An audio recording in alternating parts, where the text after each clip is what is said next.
আসসালামু আলাইকুম। দুনিয়ার বুকে কিয়ামতের দৃশ্য একমাত্র হযরত দাউদ আলাইহিস সালাম দেখতে পেরেছিলেন। বনী ইসরায়েলের যারা যারা এই দৃশ্য একবারের জন্য দেখেছে তারা মৃত্যুর আগ পর্যন্ত পথভ্রষ্ট হয়নি। একদিন ঈদগাহ ময়দানে প্রকাশ্যে সকল মানুষের সামনে হযরত দাউদ আলাইহিস সালাম এই মোজেজা দেখান। এটি পৃথিবীর ইতিহাসে একমাত্র কিয়ামতের দৃশ্যের অবতারণা। বনী ইসরায়েলের কিছু সংখ্যক অতি উৎসাহী মানুষ হযরত দাউদ আলাইহিস সালামকে বিরক্ত করতে থাকেন। হে দাউদ, আপনি যদি সত্যিবাদী হন তাহলে কিয়ামতের কিছু নিশানা আমাদেরকে দেখান। তখন হযরত দাউদ আলাইহিস সালাম তাদেরকে বলেন, আগামী ঈদের দিন তোমরা সকলেই মসজিদে আসো। ঈদের ময়দানেই তোমাদের সকলের সামনে কিয়ামতের আলামত প্রকাশ করব। একথা শুনে সবাই ঈদের দিন এসে জড়ো হল কিয়ামতের দৃশ্য দেখার জন্য। ইতিহাস বলে, ওই ঈদের দিনে এক অদ্বিতীয় আল্লাহর অনুসারী, নাস্তিক, মুশরিক সকলেই ঈদের ময়দানে এসেছে দাউদ আলাইহিস সালামের কথিত কিয়ামতের ময়দানের দৃশ্য দেখার জন্য। ঘটনার সূত্রপাত হয়েছিল ঈদ আসার 2 দিন পূর্বে। হযরত দাউদ আলাইহিস সালামের কাছে অভিযোগ করেছিলেন এক ধনাঢ্য ব্যবসায়ী, যার গরু চলে গিয়েছিল এক বৃদ্ধ গরিব মহিলার বাড়িতে। আর ঘটনাক্রমে সেই মহিলা গরুটি জবাই করে খেয়ে নেয়। আর এই ধনাঢ্য ব্যবসায়ী অভিযোগের ভিত্তিতে সঠিক প্রমাণ পেয়ে দাউদ আলাইহিস সালামের প্রশাসনিক বাহিনী সেই বৃদ্ধা নারী এবং তার পুত্র সন্তানকে গ্রেপ্তার করে। অতঃপর ঈদের দিন বাদী-বিবাদী উভয়কে সকল মানুষের সামনে প্রকাশ্য ময়দানে এনে উপস্থিত করা হয়। বৃদ্ধ নারীকে প্রশ্ন করা হয়, তুমি কেন অনুমতি ব্যতীত অন্যের পশু কুরবানি করে ভক্ষণ করলে? প্রশ্নের উত্তরেই সেই বৃদ্ধা নারী অঝরে কাঁদতে থাকেন, বলেন, আমরা বড়ই অসহায়। গত 60 বছর পূর্বে আমার স্বামী মৃত্যুবরণ করেছেন। তিনি একজন ধনাঢ্য ব্যবসায়ী ছিলেন এবং তার উপার্জিত অর্থের অর্ধেকটাই তিনি অসহায় মানুষদের দান করে দিতেন। একদিন তিনি তার প্রচুর মূলধন নিয়ে সিরিয়া অভিমুখে গমন করেন এবং এরপর আর তিনি ফিরে আসেনি। অসহায় হয়ে একমাত্র সন্তান নিয়ে আমি বিভিন্ন দিকে ঘুরে ঘুরে খেতাম। দুষ্কৃতিকারীরা আমার স্বামীর রেখে যাওয়া সম্পদ আত্মসাৎ করে। অতঃপর আমি এই নদীর পাড়ে তাঁবু টানিয়ে দীর্ঘ 60 বছর আল্লাহর ইবাদতে মগ্ন থাকি। হযরত দাউদ আলাইহিস সালামের সামনে সেই মহিলা খুলে বলে তার পুরো জীবনের ইতিহাস। এও বললেন কিভাবে এই গরুটি তার ঘরের সামনে এসে প্রকাশ্যে অলৌকিকভাবে আল্লাহ পাকের নাম নিয়ে বলল, আমাকে আল্লাহর নামে জবাই করো এবং ভক্ষণ করো। সকল কিছু শুনে হযরত দাউদ আলাইহিস সালাম সেই ধনী ব্যবসায়ীকে বলল, তুমি তো আল্লাহ পাকের হুকুমে অনেক সম্পদের মালিক। তুমি চাইলে এই নারীকে যদি ক্ষমা করে দাও, আল্লাহ তাআলার কিয়ামতের ময়দানে তোমাকে অনেক সম্পদ দান করবেন। সেই রাগান্বিত ব্যবসায়ী বলল, আমি আপনার সামনে ন্যায় বিচারের জন্য এসেছি, আমি দয়া আর ক্ষমা প্রদর্শনের জন্য এখানে আসিনি। এ কথা শোনার পর হযরত দাউদ আলাইহিস সালাম বললেন, ঠিক আছে, আমি না হয় আমার উপার্জিত সম্পত্তি থেকে তোমার গরুর দান দিয়ে দিচ্ছি। তুমি এই বৃদ্ধ মহিলাকে ক্ষমা করে দাও। একথা শুনে রাগান্বিত সেই ব্যবসায়ী হযরত দাউদ আলাইহিস সালামকে অপমান করা শুরু করলেন। প্রকাশ্য দিবালোকে বলতে থাকলেন, হে বনী ইসরায়েল জাতি, তোমরা তোমাদের বাদশার কর্মকাণ্ড দেখো। আজগুবি গল্প শুনিয়ে সে অপরাধীকে রক্ষা করার চেষ্টা করছে। কেউ কি বিশ্বাস করো যে একটা গরু প্রকাশ্য দিবালোকে মুখে বলবে, আল্লাহর নামে আমাকে জবাই করো আর ভক্ষণ করো, আমি আল্লাহর তরফ থেকে এসেছি? একথা শুনে লোকজন উচ্চস্বরে হাসাহাসি করতে থাকে এবং হযরত দাউদ আলাইহিস সালামকে তিরস্কার করতে থাকলেন।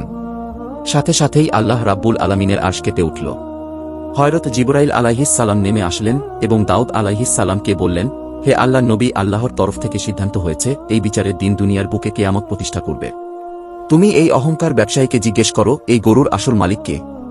যেহেতু জিবরাইল আলাইহিস সালামের কথা শুধুমাত্র দাউদ আলাইহিস সালামই শুনেছিল, তাই প্রকাশ্য মজলিসে হযরত দাউদ আলাইহিস সালাম উচ্চস্বরে ধমক দিয়ে সবাইকে থামিয়ে দিয়ে বললেন, হে ব্যবসায়ী, ঠিক আছে, তোমার কথা মতো ন্যায় বিচার হবে।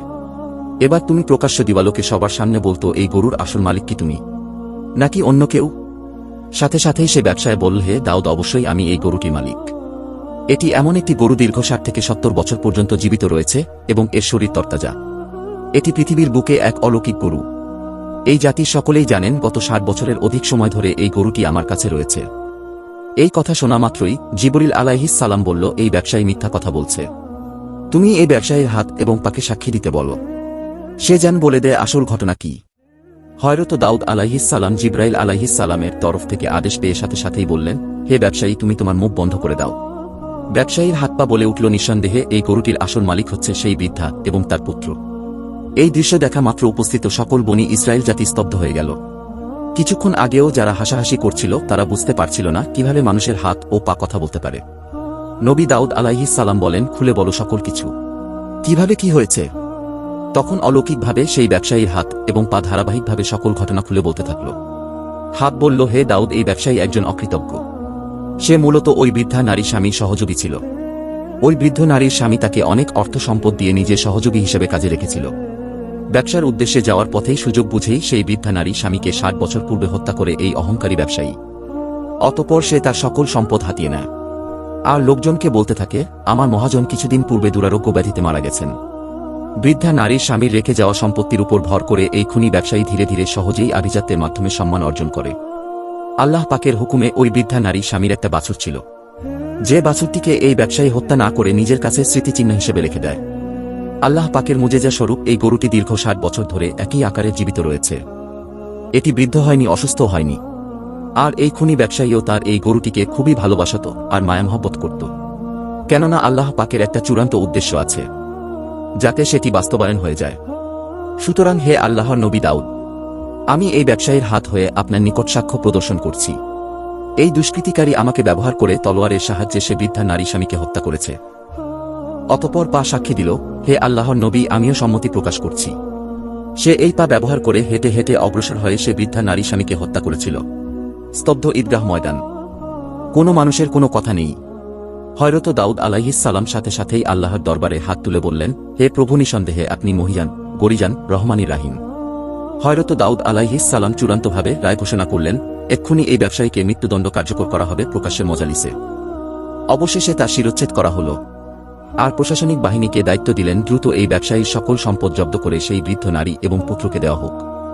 ইতিহাস বলে, ওই মজলিসে উপস্থিত সকলেই মৃত্যুর আগের দিন পর্যন্ত কিয়ামতের এই দৃশ্যের অবতারণা দেখে মিথ্যা বলেননি, প্রতারণার আশ্রয় নেননি। এরা প্রত্যেকেই ঈমানদার হয়ে যায়। হযরত দাউদ আলাইহিস সালাম বলেন, জেনে রেখো, কিয়ামতের দৃশ্যগুলোর মধ্যে ছোট্ট একটা নিশানা হচ্ছে হাত এবং পা তোমাদের অন্যায় অপরাধের সাক্ষী দিবে। আল্লাহ শুধু এই একটি নমুনা প্রকাশ্য মজলিসে দেখিয়েছেন, বাকিগুলো কিয়ামতের ময়দানে দেখাবেন। তাই সময় থাকতেই সতর্ক হয়ে যাও। আজ দুনিয়ার বুকে মৃত্যুর ছলচাতুরির আশ্রয় নিয়ে দিনরাত সত্যকে মিথ্যা বানাতে পারো, কিন্তু কিয়ামতের ময়দানে আল্লাহ পাক তোমার মুখ বন্ধ করে দিবেন, তোমার হাত পা সাক্ষী দেবে। সেদিন আরও এমন অনেক ভয়ানক ঘটনা ঘটবে যার হাত থেকে কোনো অপরাধী রক্ষা পাবে না। আল্লাহ আমাদের অন্যায় থেকে বেঁচে থাকার তৌফিক দিন।